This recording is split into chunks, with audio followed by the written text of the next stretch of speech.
सरकार खुलासा करेगी कि इसके पीछे कौन था, किसकी वजह से इतनी बड़ी घटना हो गई, वो भी राजधानी में और उस जगह जो हमारा प्रतीक है। ऐसी आजादी के प्रतीक की जगह पर इतनी बड़ी घटना होना निंदनीय है। इतने बड़े पैमाने पे लोगों की जाना, ये बहुत दुखद है। इंटेलिजेंस बार बार क्यों प्रश्न लग जाता है, इंटेलिजेंस हमारा फेलियर क्यों होता है?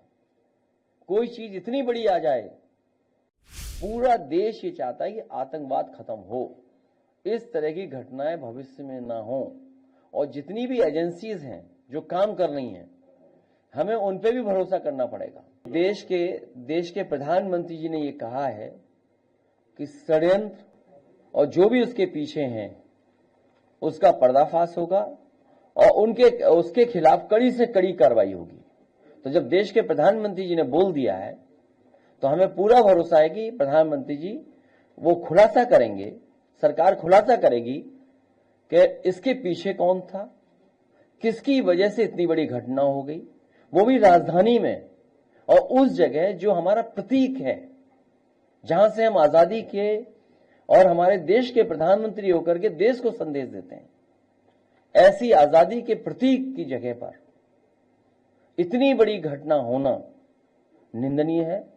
इतने बड़े पैमाने पे लोगों की जाना, ये बहुत दुखद है।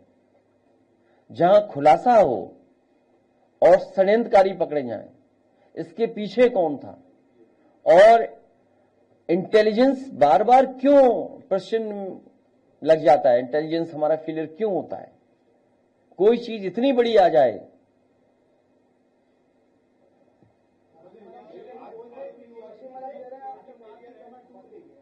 हाँ?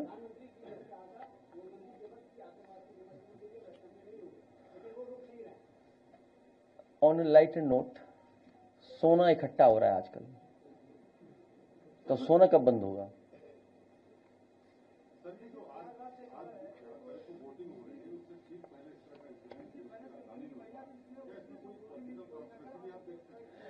क्योंकि हमें आपको एक चुने हुए प्रधानमंत्री जी पे भरोसा करना पड़ेगा, जिन्होंने ये कहा कि जो भी षड्यंत्रकारी है उनका खुलासा होगा, जिन्होंने ये घटना की है उस पर कठोर कार्रवाई होगी।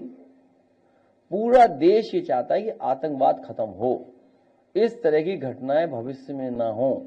और जितनी भी एजेंसीज हैं जो काम कर रही हैं, हमें उन पे भी भरोसा करना पड़ेगा।